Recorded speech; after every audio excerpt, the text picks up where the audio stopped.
ಒಂದು ಏನು 40 ವರ್ಷಗಳ ರಾಜಕೀಯ ಜೀವನದಲ್ಲಿ ಒಂದು ಕಪ್ಪು ಚುಕ್ಕೆ ಇಲ್ಲದಂತೆ ರಾಜಕಾರಣ ಮಾಡ್ಕೊಂಡು ಬಂದಿರುವಂತ ವ್ಯಕ್ತಿಯನ್ನ ಏನಾದರೂ ಮಾಡಿ ಯಾರನ್ನ ಸಿಕ್ಕಾಯಿಸ್ಬೇಕು.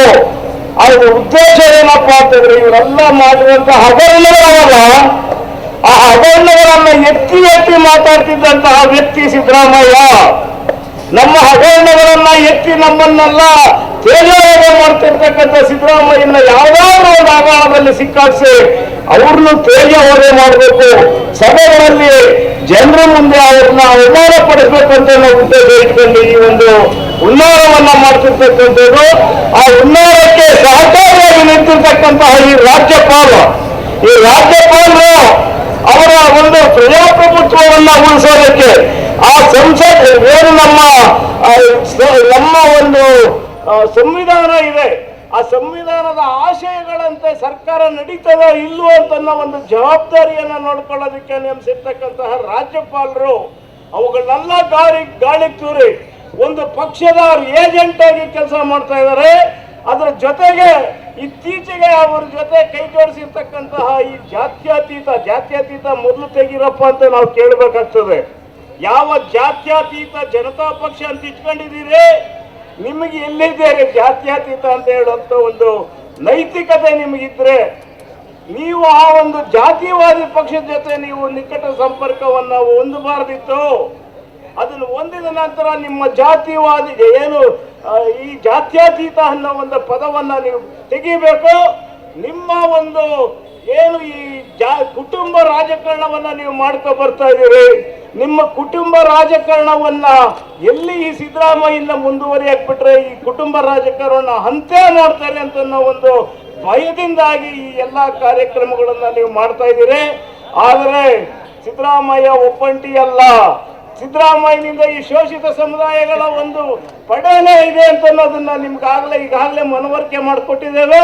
ಮುಂದೂ ಕೂಡ ಅವರ ಹಿಂದೆ ನಾವು ಅವ್ರ ಕೈ ಬಲಪಡಿಸೋದಕ್ಕಾಗಿ ನಾವು ಯಾವ ತ್ಯಾಗಕ್ಕೂ ಸಿದ್ಧ ಅಂತ ಅನ್ನೋದನ್ನ ಹೇಳಿ ನನ್ನನ್ನು ಕೂಡ ಇಲ್ಲಿ ಮಾತನಾಡಲು ಅವಕಾಶ ಮಾಡಿಕೊಟ್ಟು ಇವತ್ತಿನ ದಿನ ಕರ್ನಾಟಕದಲ್ಲಿ ಪ್ರಕರಣವೇ ಅಲ್ಲದೆ ಇರತಕ್ಕಂಥ ಒಂದು ಮೂಢ ಪ್ರಕರಣವನ್ನು ಇಟ್ಕೊಂಡು ನಿಜವಾಗಿಯೂ ಭ್ರಷ್ಟರಾಗಿರ್ತಕ್ಕಂಥ ಪ್ರಕರಣಗಳೆಲ್ಲವನ್ನು ಕೂಡ SIT ಅಂತ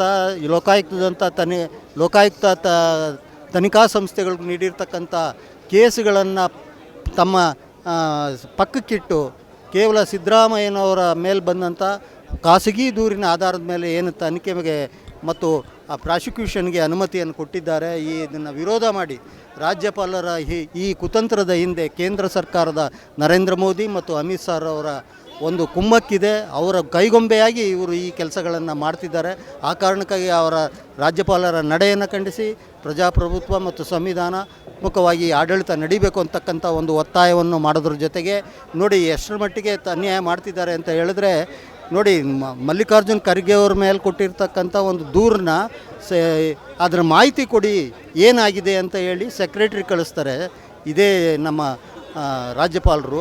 ಆದರೆ ಈಗಾಗಲೇ ತನಿಖಾ ಸಂಸ್ಥೆಗಳು ಕೊಟ್ಟಿರ್ತಕ್ಕಂಥ ದೂರನ್ನು ಪ್ರಾಸಿಕ್ಯೂಷನ್ಗೆ ಅನುಮತಿ ಕೊಡಿ ಅಂತ ಕೇಳಿದ್ರೆ ಆ 4 ಕೇಸ್ಗಳನ್ನ ಪೆಂಡಿಂಗ್ ಇಟ್ಕೊಂಡು ಈ ಎಕ್ಸ್ಪ್ಲನೇಷನ್ ಕೇಳ್ತಾ ಇದ್ದೀನಿ, ಈಗ ಅವ್ರನ್ನ ಮತ್ತೆ ಸ್ಪಷ್ಟೀಕರಣ ಕೇಳ್ತಿದ್ದೀನಿ ಅಂತ ಹೇಳ್ತಾರಲ್ಲ, ಇದು ಯಾವ ಮಟ್ಟಿಗೆ ನ್ಯಾಯ? ಹಂಗಾಗಿ ಇದು ಪಕ್ಷಪಾತಿ ಧೋರಣೆಯನ್ನು ಇದು ಸ್ಪಷ್ಟವಾಗಿ ಸೂಚಿಸುತ್ತೆ. ಈ ಹಿನ್ನೆಲೆಯಲ್ಲಿ ಕರ್ನಾಟಕದ ಜನ ಸಮುದಾಯ, ದಲಿತರು, ಹಿಂದುಳಿದವರು, ಅಲ್ಪಸಂಖ್ಯಾತರು ಮತ್ತು ಪ್ರಗತಿಪರರು ನಾವ್ಯಾರೂ ಕೂಡ ಈ ರಾಜ್ಯಪಾಲರ ಈ ನಡೆಯನ್ನು ಒಪ್ಕೊಳ್ಳೋದಿಲ್ಲ. ನಾವು ಅದನ್ನು ವಿರೋಧ ಮಾಡ್ತೀವಿ. ರಾಜ್ಯಪಾಲರು ಕೂಡಲೇ ಪ್ರಾಸಿಕ್ಯೂಷನ್ಗೆ ಏನು ಅನುಮತಿ ಕೊಟ್ಟಿದ್ದಾರೆ ಅದನ್ನು ವಾಪಸ್ ತೊಗೋಬೇಕು ಮತ್ತು ಇವರು 4 ಜನರ ಮೇಲೆ ಏನು ಪ್ರಕರಣ ಬಾಕಿ ಇದೆ, ದೂರ ಇದು ಅವ್ರ ಮೇಲೆ ಪ್ರಾಸಿಕ್ಯೂಷನ್ನ ಇಮ್ಮಿಡಿಯೇಟಾಗಿ ಅದನ್ನು ಅನುಷ್ಠಾನ ಅವ್ರಿಗೆ ಪ್ರಾಸಿಕ್ಯೂಷನ್ಗೆ ಅನುಮತಿ ಕೊಡಬೇಕು ಅನ್ನೋಂಥ ಒತ್ತಾಯವನ್ನು ಮಾಡಿ ನನ್ನ ಮಾತನ್ನು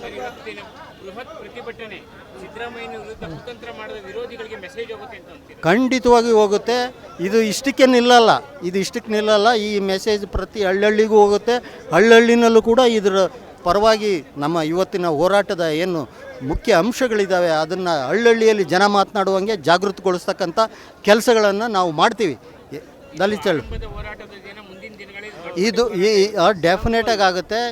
ಮುಂದೆ ಏನಾದ್ರು ಮುಂದುವರಿಸಿದ್ರೆ ದಲಿತರು, ದಮನಿತರು, ತಳ ಸಮುದಾಯಗಳು, ಪ್ರಗತಿಪರರು ಮತ್ತು ಇನ್ನಿತರ ಎಲ್ಲ ಇತರ ಹಿಂದುಳಿದ ವರ್ಗದವರು ಮತ್ತು ಅಲ್ಪಸಂಖ್ಯಾತರನ್ನು ಒಳಗೊಂಡಂತೆ ಭಾಳ ದೊಡ್ಡ ಹೋರಾಟಕ್ಕೆ ಕೂಡ ನಾವು ಸಜ್ಜರಾಗಬೇಕಾಗುತ್ತದೆ ಅನ್ನುವಂಥ ಎಚ್ಚರಿಕೆಯನ್ನು ಈ ಸಂದರ್ಭದಲ್ಲಿ ಕೊಡಲಿಕ್ಕೆ ಬಯಸ್ತೇನೆ. ನಿರ್ದೇಶಿಸಬೇಕೆಂದು ಈ ಸಭೆಯು ಒಕ್ಕೊರಲಿನಿಂದ ಆಗ್ರಹಿಸುತ್ತದೆ.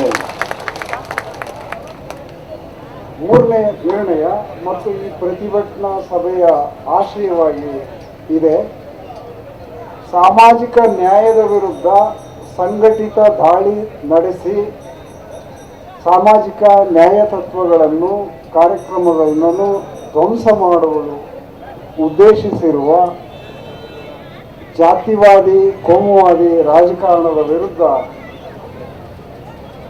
ನಾಯಕತ್ವ ನೀಡುತ್ತಿರುವ ಸಿದ್ದರಾಮಯ್ಯನವರ ನಾಯಕತ್ವಕ್ಕೆ, ಜನಪರ ನಾಯಕತ್ವಕ್ಕೆ ದಲಿತ ಚಳುವಳಿ ಇತರ ಜನಪರ ಚಳುವಳಿಗಳ ಸಹಕಾರದೊಂದಿಗೆ ಸಂಪೂರ್ಣ ಬೆಂಬಲ ನೀಡಿ ಬೆನ್ನೆಲುಬಾಗಿ ನಿಲ್ಲಲಿದೆ ಎಂದು ಈ ಸಭೆಯು ಒಕ್ಕೊರಲಿನಿಂದ ಸರ್ವಾನುಮತದಿಂದ ಘೋಷಿಸಲು ಇಚ್ಛಿಸುತ್ತದೆ.